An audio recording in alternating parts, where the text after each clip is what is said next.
ನೋಡಿ ಈ ಥರ ದಾಸವಾಳ ಸೊಪ್ಪನ್ನು ನಾನು ತೊಗೊಂಡಿದ್ದೀನಿ. ಇಷ್ಟು ಈ ಥರ ಹಾಕ್ಕೊತಾ ಇದ್ದೀನಿ. ಈ ಥರ ಧೂಳೆಲ್ಲ ಇರುತ್ತೆ. ಈ ಥರ ನೀಟಾಗಿ ತೊಳಿಬೇಕು. ಮಾಡ್ಕೊತಾ ಇದ್ದೀನಿ. ನೀಟಾಗಿ ಒಂದೊಂದು ಜೋಡಿಸ್ಕೊಂಡು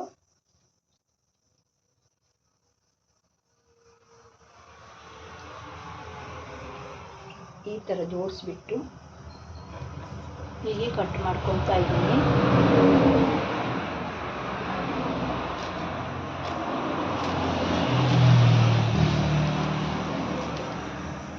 ಹೀಗೆ ಕಟ್ ಮಾಡಿ ಹಾಕ್ಕೊತಾ ಇದ್ದೀನಿ. ಟೋಟಲ್ ಆಗಿ ಒಂದು ಗ್ಲಾಸಿಷ್ಟು ನೀರನ್ನು ಹಾಕ್ಕೊಂಡಿದ್ದಕ್ಕೆ ನಾನು ಹಾಕ್ಕೊತಾ ಇದ್ದೀನಿ. ಏನು ಮಾಡ್ತಾ ಇಲ್ಲ, ಇಷ್ಟೇ. ಸೊಪ್ಪು ಮತ್ತು ನೀರನ್ನು ಈ ಥರ ಚೆನ್ನಾಗಿ ಕರಡಬೇಕು. ಕೈಯಲ್ಲೆಲ್ಲ ಗಿಂಚಲಿಕ್ಕೆ ಹೋಗಬಾರ್ದು. ತುಂಬ ತಂಪಾಗಿರುತ್ತೆ ಇದು. ಒಂದು 4 ಸಲ ಈ ಥರ ಎತ್ತೋಡಿ ಬೆರೆಸಿ ಮಾಡಿಕೊಂಡ್ರೆ ಸಾಕಾಗುತ್ತೆ.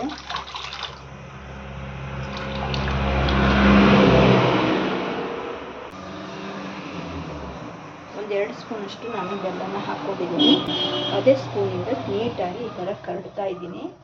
ಬೆಲ್ಲ ಹಾಕ್ಕೊಂಡು ಈ ಥರ ನೀಟಾಗಿ ಕರಡ್ತಾ ಇದ್ದೀನಿ. ಬೆಲ್ಲ ಕರಗಲಿ ಅಂತ ಅಷ್ಟೇ, ಇನ್ನೇನು ಹಾಕ್ತಾ ಇಲ್ಲ. ನೋಡ್ತಾ ಇರ್ಬೋದು, ಈಗಲೇ ಇದು ಈ ಥರ ಹಗ್ಗ ಥರ ಬರ್ತಾ ಇದೆ. ತುಂಬ ಇದನ್ನು ತೆಳುವಾಗಿ ಮಾಡ್ಕೊಂಡು ಕುಡಿಬೋದು. ಸೋಯಿಸ್ಕೊತಾ ಇದ್ದೀನಿ ನೋಡಿ.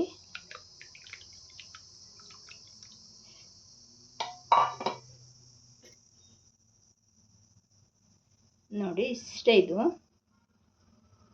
ಸೊಪ್ಪೆಲ್ಲ ಇತ್ತಲ್ಲ, ಹಾಗಾಗಿ ಚಲೋ ಇತ್ತು. ಇಷ್ಟಾದರೆ ಸಾಕಾಗುತ್ತೆ. ನೋಡಿ, ನಾನು ದಾಸವಾಳ ಸೊಪ್ಪಿನ ಒಂದು ಶರ್ಬತ್ತನ್ನು ಮಾಡ್ಕೊಂಡಿದ್ದೀನಿ. ತುಂಬ ತೆಳುವಾಗಿ ಮಾಡ್ಕೊಂಡಿದ್ದೀನಿ, ತುಂಬ ದಪ್ಪ ಆಗಿ ಮಾಡ್ಕೊಂಡಿಲ್ಲ. ಈ ಒಂದು ಕನ್ಸಿಸ್ಟೆನ್ಸಿಲಿದ್ದರೆ ಸಾಕಾಗುತ್ತೆ. ನಾನು ತುಂಬ ಸೊಪ್ಪನ್ನು ಗಿಮ್ಚ್ಕೊಂಡಿಲ್ಲ, ನೀವು ನೋಡ್ತಾ ಇರ್ಬೋದು. ನೋಡಿ ಈ ಥರ ಸ್ವಲ್ಪ ಗಿಮ್ಚ್ಕೊಂಡಿದ್ದೀನಿ, ತುಂಬ ಗಿಮ್ಚ್ಕೊಂಡಿಲ್ಲ. ಇಷ್ಟು ಸಣ್ಣದಾಗಿ ಇಷ್ಟೇ ಸೊಪ್ಪಲ್ಲಿ ಮಾಡ್ಕೊಂಡಿದ್ದೀನಿ.